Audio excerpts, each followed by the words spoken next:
عزیز طلبہ، آج ہم نظم پڑھیں گے شہر آشوب، جس کے شاعر نذیر اکبر آبادی ہیں۔ یہ نظم جس حیت میں ہے وہ مخمس ہے۔ مخمس کیسی نظم ہوتی ہے؟ ایسی نظم جس کے ہر بند میں 5 مصرے پائے جائیں۔ ٹھیک ہے، بیسیکلی شہر آشوب جو ہے یہ شاعری کی ایک قسم ہے۔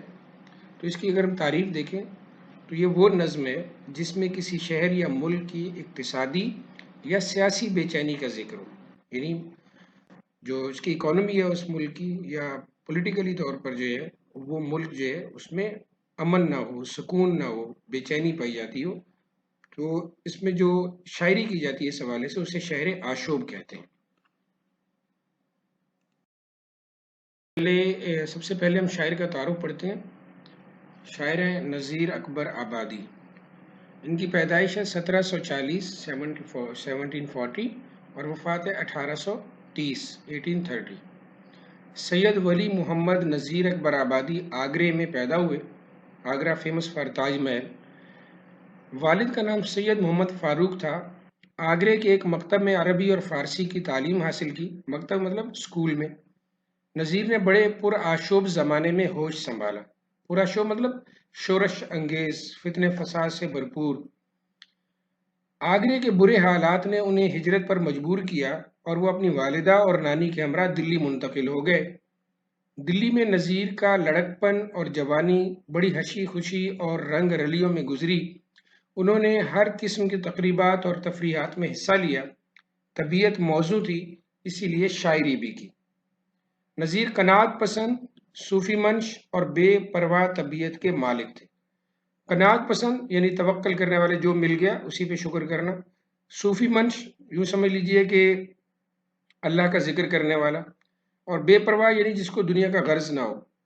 ساری عمر معلمی کا پیشہ اختیار کیے رکھا، یعنی استاد رہے، پڑھاتے رہے، کسی نواب یا بادشاہ کے دربار سے وابستہ نہ ہوئے۔ اس زمانے میں عام طور پر شاعروں کا ایک روٹین ہوتی تھی، رواج ہوتا تھا کہ کسی نواب یا بادشاہ کے دربار سے وابستہ ہوتے تھے اور ان کی تعریف میں قصیدے وغیرہ لکھا کرتے تھے، لیکن انہوں نے ایسا نہیں کیا۔ اودھ اور بھرتپور کے حکمرانوں نے دعوت نامے بھیجے مگر نذیر نے قبول نہ کیے۔ ان کی شاعری محض تخیل کی شاعری نہیں، بلکہ انہوں نے جو کچھ دیکھا وہی اپنی شاعری کا موضوع بنایا۔ انہوں نے ایک طرف اپنی شاعری میں دلی کے میلوں ٹھیلوں، تفریحات، کھیل تماشوں اور مذہبی تقاریب کو اپنی شاعری کا موضوع بنایا، تو دوسری طرف اخلاقی مضامین اور تصوف پر بھی قلم اٹھایا۔ میں عوامی مسائل اور عوامی خیالات کی ترجمانی ملتی ہے۔ چونکہ ان کی شاعری میں عوامی خیالات اور عوامی مسائل کی ترجمانی نظر آتی ہے، تو اس لیے نذیر اکبر آبادی کو عوامی شاعر کہا جاتا ہے۔ ایسی نظموں میں فکر آٹے دال کا، روپے کی فلسفی، روٹی نامہ، آدمی نامہ اور مفلسی وغیرہ شامل ہیں۔ نذیر اکبر آبادی نظم میں ایک نئے طرز اور نئے انداز کے موجد تھے، یعنی ایجاد کرنے والے تھے۔ انہوں نے یعنی کہ نظم میں نئی طرز جو ہے وہ ایجاد کی۔ وہ پرگو شاعر تھے۔ ان کی نظموں میں موسیقیت، روانی، جزیات نگاری اور منظر نگاری عروج پر ہے۔ جزیات میں باریکی کے معنوں میں آتا۔ مشکل اور ادق قافیے باندھنے میں انہیں کمال حاصل تھا۔ ادق مطلب باریک۔ ان کے کلام میں مذہبی رنگ موجود ہے۔ انبیاء کرام علیہ السلام اور بزرگان دین سے عقیدت ان کی شاعری میں موجود ہے۔ نذیر اکبر آبادی نے طویل عمر پائی۔ آخری عمر میں وہ فالج میں مبتلا ہو گئے اور اسی مرض میں وفات پائی۔ فالج میں مطلب پیرالائز ہو گئے تھے۔ ان کا جو مجموعہ کلام ہے اس کا نام ہے کلیات نذیر اکبر آبادی۔ جی عزیز طلبہ، اب ہم نظم کی طرف آئیں گے۔ نظم شہر آشوب۔ شہر آشوب کی ڈیفینیشن آپ شروع میں دیکھ چکے ہیں کہ شاعری کی یا نظم کی وہ قسم ہے جس میں کسی شہر یا ملک کی اقتصادی یا سیاسی بدحالی کا ذکر ہے۔ تو اس نظم میں ہمیں آگرہ کی بدحالی کا ذکر ملے گا۔ شہر جو آگرہ ہے، جو تاج محل کے حوالے سے فیمس ہے۔ دوسری بات اس میں یہ ہے کہ یہ جو نظم ہے اس کی حیت دیکھیں تو ہر بند میں 5 مصرے ہیں۔ تو ایسی نظم جس کے ہر بند میں 5 مصرے ہوتے ہیں وہ مخمس کہلاتی ہے۔ جب پہلا بند پڑھتے ہیں، ہے اب تو کچھ سخن کا میرے اختیار بند، رہتی ہے طبع سوچ میں لیل و نہار بند، دریا سخن کی فکر کا ہے موج دار بند، ہو کس طرح نہ منہ میں زباں بار بار بند، جب آگرے کی خلق کا ہو روزگار بند۔ ٹھیک ہے. سخن شاعری کو کہتے ہیں. لیل و نہار رات دن. موجدار موجوں والا. خلق مطلب عوام. اور روزگار مطلب ہے کام یا پیشہ. اب بنیادی طور پر شاعر جو ہے اس کا مفہوم آپ کو بتاتا ہوں کہ وہ یہ کہتا ہے کہ آگرے کی جو عوام ہے جب سے ان کا کام یعنی پیشہ روزگار بند ہوا ہے، یہاں پر جب سے اقتصادی بدحالی آئی ہے تب سے جو ہے میری شاعری جو ہے وہ بھی گویا ایک طرح سے بند ہو گئی ہے، اور میں دن رات اس سوچ اور فکر میں رہتا ہوں کہ کب جو ہے یہاں کے لوگوں کے حالات بدلیں گے. یہاں کے لوگوں کی بے روزگاری دیکھ کر، مفلوق الحالی دیکھ کر تو میری زبان گویا گنگ ہو گئی ہے. میرا سخن یعنی شاعری کا جو دریا ہے اس میں بھی جو لہریں آنا بند ہو گئی ہیں، یعنی میری سوچ جو ہے وہ ختم ہو کر رہ گئی ہے. اب دوسرے بند کی طرف آئیے. بے روزگاری نے یہ دکھائی ہے مفلسی، کوٹھے کی چھت نہیں ہے یہ چھائی ہے مفلسی، دیوار و در کے بیچ سمائی ہے مفلسی، ہر گھر میں اس طرح سے بھر آئی ہے مفلسی، پانی کا ٹوٹ جاوے ہے جوں ایک بار بند. بے روزگاری مطلب کام نہ ہونا. مفلسی غربت کو کہتے ہیں. اور یہ جو پانچواں مصرع آخری جوں لکھا ہوا ہے، جوں کا مطلب ہوتا ہے جیسے. ٹھیک ہے. جوں ایک بار بند یعنی پانی کا بند کہیں پہ مطلب پانی جو ہے وہ روکا ہوا ہو تو وہ بند اگر ٹوٹ جائے تو پانی کتنے زور سے جو ہے وہ نکلتا ہے وہاں سے، ہر طرف تباہی مچاتا ہوا آتا ہے. تو اب یہاں پر شاعر جو ہے کیا کہہ رہا ہے دوسرے بند میں، وہ یہ کہہ رہا ہے کہ بے روزگاری اتنی عام ہو گئی ہے کہ ہر گھر جو ہے وہ گویا مفلسی کی ایک عملی شکل بن گیا ہے، تصویر بن گیا ہے. ٹھیک ہے نا. گھروں کے مکانوں کی چھت نہیں ہے، یعنی اتنے پیسے نہیں ہے کہ چھتیں ڈلوا سکیں. اور غربت تو اس طرح سے گھرائی ہے کہ دیوار و در کے بیچ میں سما گئی ہے، یعنی کوئی گھر ایسا نہیں ہے جس گھر میں غربت نہ ہو. ہر گھر جو ہے وہ غربت کا شکار ہو گیا ہے. اور اس کی مثال اس نے یوں دی ہے کہ جس طرح پانی کا بند ٹوٹ جاتا ہے تو ہر چیز زیر آب آ جاتی ہے، تو اسی طرح سے غربت کی وجہ سے ہر گھر جو ہے وہ متاثر ہوا ہے، اور غربت پانی کی طرح ہر گھر میں. بند کی طرف آئیے. صراف بنی جوہری اور سیٹھ ساہوکار، دیتے تھے سب کو نقد سو کھاتے ہیں اب ادھار، بازار میں اڑے ہے پڑی خاک بے شمار، بیٹھے ہیں یوں دکانوں میں اپنے دکاندار، جیسے کہ چور بیٹھے ہوں قیدی قطار بند. اب یہ میننگ لکھو یہاں پہ. صراف اور جوہری وغیرہ یہ وہ لوگ ہوتے ہیں جو سونے کا کاروبار وغیرہ کرتے ہیں. ٹھیک ہے. بنیا غلے کا تاجر ہوتا ہے. سیٹھ دولت مند امیر آدمی کہتے ہیں. ساہوکار جو روپے پیسے کا کاروبار کرتے. دیتے تھے سب کو نقد مطلب کیش دیتے تھے. ٹھیک ہے. اگر بازار میں اڑے ہے پڑی خاک، یہ محاورہ تن ہے، خاک اڑنا. ٹھیک ہے. اچھا یہ تو اس کا مطلب ہے کاروبار کا نہ ہونا. ٹھیک ہے جی. اور آخر میں جیسے کہ چور بیٹھے ہوں قیدی قطار بند، یعنی قیدی جس طرح قطار میں بٹھا دیے گئے. اب اس بند میں جو ہے وہ شاعر کیا کہہ رہا ہے، یعنی وہی آگرے کا حال بیان کر رہا ہے، وہاں کے مالدار طبقے کا حال بیان کر رہا ہے کہ وہ لوگ جو کاروباری تھے، جو غلے کے تاجر تھے، جو دولت مند تھے، جو روپے پیسوں کا کاروبار کرتے تھے، اب ان کی یہ حالت ہو گئی ہے کہ پہلے تو وہ لوگوں کو ادھار دیا کرتے تھے، اب وہ خود جو ہے وہ ادھار مانگ رہے ہیں، خود وہ ہاتھ پہ ہاتھ دھرے بیٹھے ہیں. اور یہ اس نے معاشی بدحالی نے ان کا سارا کاروبار جو ہے وہ ختم کر دیا ہے، یعنی خاک اڑ رہی ہے، کاروبار ہے ہی نہیں ہے، فارغ بیٹھے ہوئے ہیں. اور اپنی دکانوں کے باہر یوں بیٹھے ہوئے ہوتے ہیں جیسے پولیس نے جو ہے چوروں کو لائن میں بٹھایا ہوا ہوتا ہے، قطار میں بٹھایا ہوا ہوتا ہے کہ بھئی یہاں بیٹھ جاؤ، کوئی ادھر ادھر نہیں لے، یہاں سے فارغ بیٹھے ہیں، کام ہی کوئی نہیں ہے. سمجھ آئیے. اب اگلا جو بند ہے. محنت سے ہاتھ پاؤں کی کوڑی نہ ہاتھ آئے، بیکار کب تلک کوئی قرض اور ادھار کھائے، دیکھوں جسے وہ کرتا ہے رو رو کے ہائے ہائے، آتا ہے ایسے حال پہ رونا ہمیں تو ہائے، دشمن کبھی خدا نہ کرے کاروبار بند. محنت سے ہاتھ پاؤں کی کوڑی نہ ہاتھ آئے.